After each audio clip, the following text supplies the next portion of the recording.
తెలుగు సంబరాల తీయదను అలనాటి రుచుల సరికొత్త రూపం పరంపర స్వీట్స్. నమస్తే, వెల్కమ్ టు సుమన్ టీవీ. నేను మీ సాయి భైరి. ఆంధ్రప్రదేశ్ రాజధాని అమరావతిలో తాజాగా స్పోర్ట్స్ సిటీకి సంబంధించి అప్డేట్స్ వస్తున్నాయి. ప్రపంచాన్ని తలదన్నటువంటి విధంగా ఒక స్పోర్ట్స్ సిటీని నిర్మించేటువంటి దిశగా ప్రభుత్వం అడుగులు వేస్తున్నట్టు కనపడుతుంది. అసలు ఈ స్పోర్ట్స్ సిటీ ఎక్కడ నిర్మిస్తున్నారు, దీనివల్ల ఎలాంటి లాభాలు చేకూరేటువంటి అవకాశం ఉంది, దీనికి సంబంధించిన పూర్తి వివరాలు తెలుసుకుందాం. మనతో పాటు Suman TV news chief editor Keshav గారు ఉన్నారు. సార్ నమస్తే. నమస్తే. సో అమరావతిలో ఇప్పటికీ అనేక కార్యక్రమాలు, అభివృద్ధి సంబంధించినటువంటి అన్ని జరుగుతున్నాయి.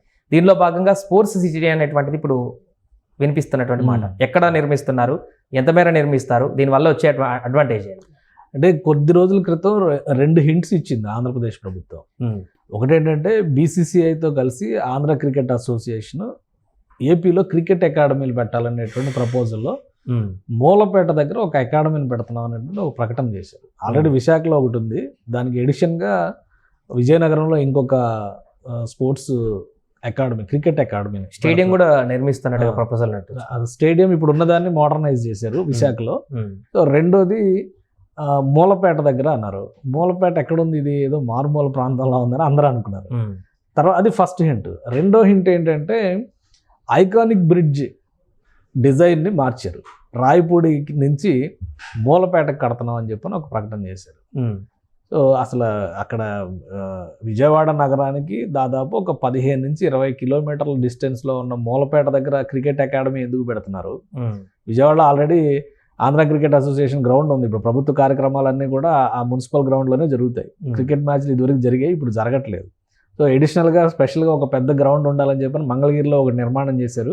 12 సంవత్సరాలు కట్టారు. అది 12 సంవత్సరాలు కట్టడము, రకరకాల సమస్యలు, గత ప్రభుత్వ హయాంలో దాన్ని ఎంకరేజ్ చేయకపోవడం, ఇవన్నిటి వలన అక్కడ ఇంటర్నేషనల్ మ్యాచ్లు స్టాండర్డ్కి అది సరిపోదని చెప్పని తేల్చారు. సో దాన్ని ఏదో జోనల్ రంజీ మ్యాచ్లకి వాటికి ఉపయోగిద్దామని చెప్పి అనుకున్నారు. ఇంకొకటి భారీ స్టేడియం నిర్మించాలనేటువంటి ప్రపోజల్ చేశారు. అమరావతిలో ఆల్రెడీ డిజిగ్నేటెడ్ స్పోర్ట్స్ సిటీ ఒకటి ఉంది. అమరావతిలో నిర్మించాలనుకున్నటువంటి నవనగరాల్లో క్రీడా నగరం కూడా ఒకటి. దానికోసం 1640 హెక్టార్ల భూమి, అంటే దాదాపు 4,500 ఎకరాల భూమిని కేటాయించారు. అది కూడా కృష్ణానదిని ఆనుకుని ఉండేటువంటి ప్రదేశంలోనే ఈ కేటాయింపులు జరిగినాయి. అక్కడ ఇంకొక విషయం ఏంటంటే, లాస్ట్ టైం చంద్రబాబు నాయుడు గారు గవర్నమెంట్ ఉన్నప్పుడు పివి సింధుకి ల్యాండ్ కూడా ఇచ్చారు, షటిల్ బ్యాడ్మింటన్ అకాడమీ పెడతారని చెప్పనే దీని మీద. ఇప్పుడు అమరావతి మొత్తాన్ని డెవలప్ చేస్తున్నటువంటి క్రమంలో మూలపేట ఏరియా ఒక సెంటర్ పాయింట్గా మారుతుంది. నిన్న మనం మాట్లాడేటప్పుడు కూడా కొన్ని అనుకున్నాము, నదికి అవతల వైపు కూడా భూసేకరణ జరగవచ్చు అని చెప్పని. ఆల్రెడీ ఆంధ్ర క్రికెట్ అసోసియేషన్ ప్రెసిడెంట్గా ఉన్నటువంటి కేసినేని చిన్ని, లోకల్గా ఉన్నటువంటి ఎమ్మెల్యేలు కొంతమంది, బోండా ఉమ, మైలవరం ఎమ్మెల్యే కృష్ణప్రసాద్, వసంత కృష్ణప్రసాద్, వీళ్ళందరూ కూడా ఒక వారం క్రితం ఆ ప్రాంతాలన్నింటిలో పర్యటించారు. అక్కడ ఉన్నటువంటి ప్రభుత్వ భూములు అలానే ప్రైవేటు భూములు సేకరించాల్సి వస్తే అక్కడ చేయగలిగినటువంటి సేకరణకు అవకాశం ఉన్నటువంటి మార్గాలు, వీటన్నిటి మీద అధ్యయనం చేశారు. ఫైనల్గా నిన్న నారాయణ గారు కూడా పర్యటించారు. సో సాయంత్రానికి దాని మీద ఒక అప్డేట్ వచ్చింది. స్పోర్ట్స్ సిటీ 1600 ఎకరాల్లో మేము పెడతామని చెప్పాను. 1600 ఎకరాలు అనేది నంబర్ బాగాలేదు, కాబట్టి చంద్రబాబు నాయుడు గారు 2000 ఎకరాలు చేయొచ్చు దాన్ని. అది కూడా మూలపేట దగ్గర ఎక్కడైతే ఐకానిక్ బ్రిడ్జ్ ల్యాండ్ అవుతుందో, రాయపూడి నుంచి వచ్చి ఎక్కడ ల్యాండ్ అవుతుందో అక్కడ నుంచి విజయవాడ వైపుకి వచ్చేటువంటి మార్గంలో దాదాపు ఒక 3 నుంచి 6 కిలోమీటర్ల పరిధిలో ఉన్నటువంటి భూములన్నింటినీ కూడా పరిశీలించారు. ఒక 3 కిలోమీటర్లు కేవలం కాలినడకను తిరిగారని చెప్పని వార్తలు వస్తున్నాయి. అందులో అక్కడ చిన్న లంక, పెద్ద లంక అని కృష్ణానది లంకలు, కృష్ణానదిని ఆనుకుని ఉన్నటువంటి లంకలు ఉన్నాయి. అక్కడ ప్రభుత్వ భూములు ఉన్నాయి. కొంతమంది స్వచ్ఛందంగా అక్కడ వ్యవసాయం కూడా చేసుకుంటారు. సో అవన్నీ ప్రభుత్వ భూములే. ఇప్పుడు వాటన్నిటి మీద కూడా ఒక సమగ్ర నివేదిక ఇచ్చేటువంటి బాధ్యతని కృష్ణా జిల్లా, అంటే ఉమ్మడి కృష్ణా జిల్లా పరిధిలోకి వచ్చేవి, ప్రస్తుతం ఇది ఎన్టీఆర్ జిల్లాలోకి వస్తుంది. ఎన్టీఆర్ జిల్లా కలెక్టర్ లక్ష్మీ షాకి ప్రభుత్వం ఆదేశాలు ఇచ్చింది. వాళ్ళు ఇచ్చేటువంటి నివేదిక ఆధారంగా అక్కడ భూసేకరణ జరుగుతుంది. వరల్డ్ క్లాస్ స్పోర్ట్స్ సిటీని కట్టడానికి కావాల్సినటువంటి ప్రణాళికని, బహుశా అది పీపీపీ మోడల్లో వెళ్ళొచ్చు. రివర్ ఫ్రంట్ ఉండడం వల్ల వాటర్ గేమ్స్కి వాటికి సంబంధించి కూడా ఒక అనుకూలత ఉంటుంది. బోటింగ్ సంబంధించి ఆల్రెడీ మొన్న కాంపిటీషన్ జరిగినట్టు. గతంలో చంద్రబాబు నాయుడు గారు ప్రభుత్వం ఉన్నప్పుడే హుస్సేన్ సాగర్లో రెగట్టా పోటీలు అని చెప్పి ఇంటర్నేషనల్ వరల్డ్ లెవెల్ పోటీలు కూడా ఆర్గనైజ్ చేశారు. తర్వాత హుస్సేన్ సాగర్ ఎవరు పట్టించుకోవాలి, అంటే 2-3 సార్లు వాళ్ళు ప్యూరిఫై చేసి దాన్ని మళ్ళీ అక్కడ ఆ స్టాండర్డ్స్ని తీసుకొచ్చే ప్రయత్నాలు చేశారు.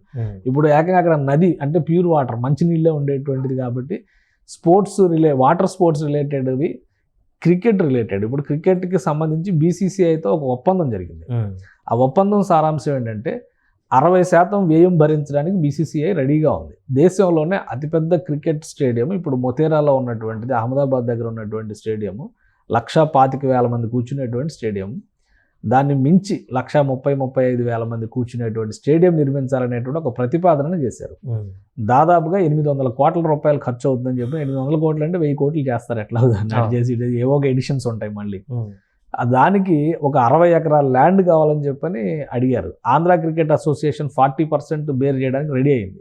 బీసీసీఐ 60% నిధులు వెచ్చించడానికి రెడీ అయింది.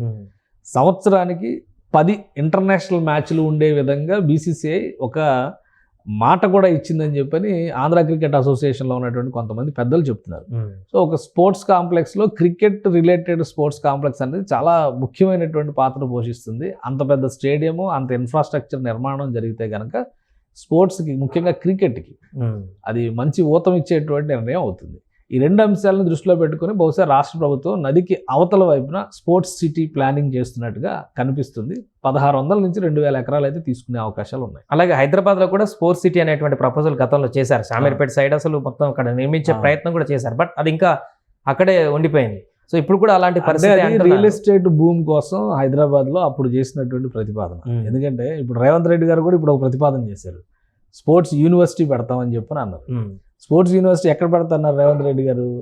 బాలయోగి స్టేడియం ఉంది కదా, జిఎంసి బాలయోగి స్టేడియం, గచ్చిబౌలి ఏరియాలో స్పోర్ట్స్ విలేజ్ అని చెప్పని 2000 సంవత్సరం, 2001, 2002 ఆ టైంలో ఆంధ్రప్రదేశ్, ఉమ్మడి ఆంధ్రప్రదేశ్ ప్రభుత్వం డెవలప్ చేసింది.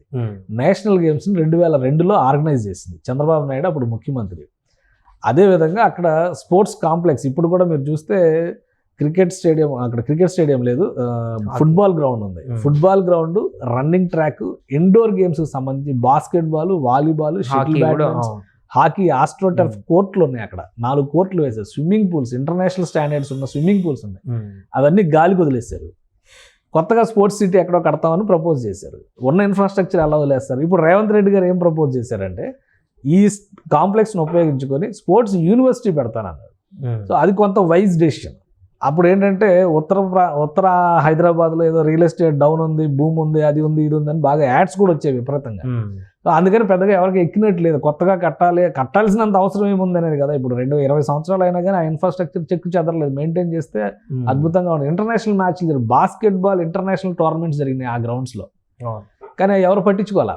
ఇప్పుడు వైజ్గా రేవంత్ రెడ్డి గారు ఆ ఇన్ఫ్రాస్ట్రక్చర్ మొత్తం ఉపయోగించుకుని మేము యూనివర్సిటీ పెడతాం అనేటువంటి మాట చెప్పారు. అది కొంత నమ్మడానికి నమ్మశక్యమైనటువంటి మాట. ఇంకో విషయం ఏంటంటే 2003లో ఆఫ్రో ఏషియన్ గేమ్స్, ఆఫ్రికా, ఆసియా ఖండాలకు చెందిన దేశాలన్నీ పార్టిసిపేట్ చేసినాయి. ఇప్పటికి కూడా హైదరాబాద్లో వీరా అని పేరున్న బస్సులు తిరుగుతూ ఉంటాయి. ఎందుకంటే ఆ రోజు ఆఫ్రో ఏషియన్ గేమ్స్కి వీరా మస్కట్, వీరా పేరు మీద బస్సులు స్టార్ట్ చేసింది గవర్నమెంట్. అప్పుడు ఇప్పటికే కనిపిస్తూ ఉంటాయి.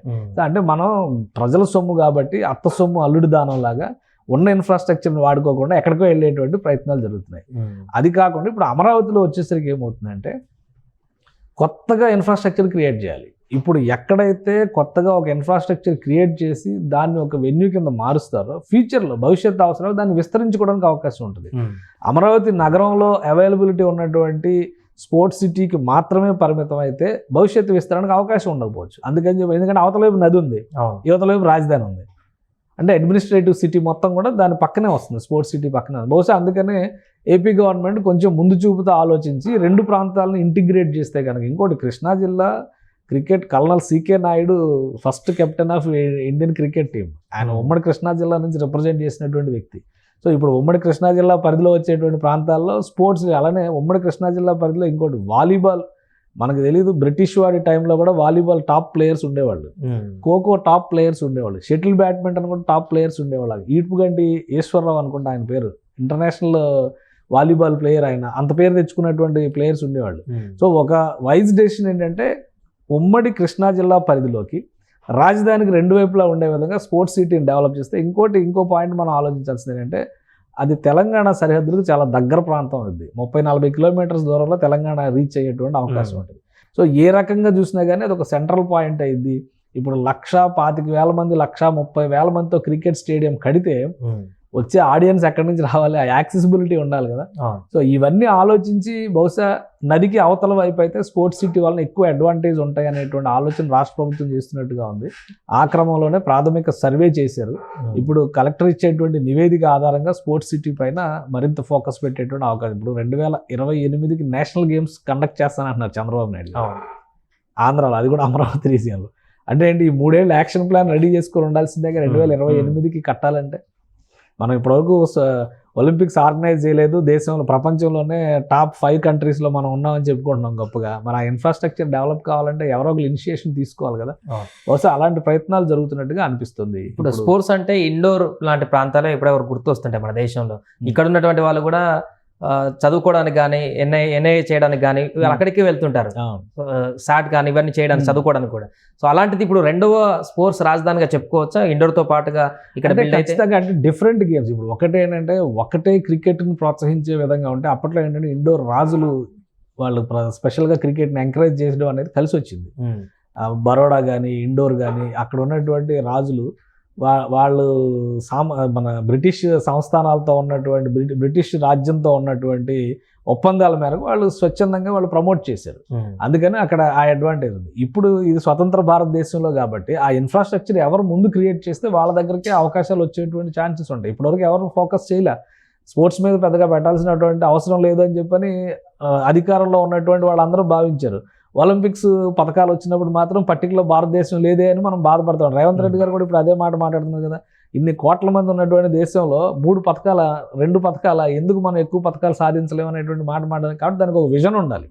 ఈరోజు ఇక్కడ స్పోర్ట్స్, హైదరాబాద్లో స్పోర్ట్స్ యూనివర్సిటీ పుట్టినా కానీ, అమరావతిలో స్పోర్ట్స్ సిటీ పుట్టినా కానీ తెలుగు వాళ్ళకే కాదు దేశం మొత్తంలో ఉన్నటువంటి యువతరానికి అవకాశాలు కల్పించేటువంటి ఒక వనరుగా మనం చూడాల్సి ఉంటుంది. సో ఆ భవిష్యత్ దార్శనికత ఉంటే ఖచ్చితంగా అటువంటి సక్సెస్ సాధించడానికి అవకాశం ఉంటుంది. మనం ఎక్కడో చైనాలో చిన్నపిల్లలప్పటి నుంచే ట్రైనింగ్ ఇస్తున్నారు అని చెప్పి వీడియోలు చూసి సంతోషపడతా ఉంటాం కదా.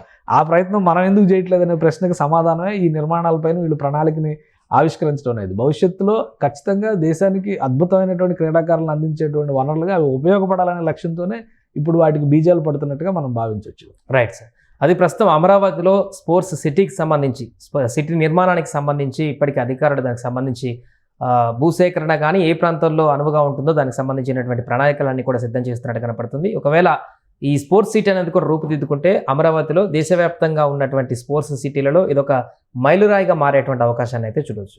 సుమన్ టీవీలో మీ పర్సనల్ అండ్ బిజినెస్ ప్రమోషన్స్ కోసం కింది నెంబర్కి కాంటాక్ట్ చేయండి.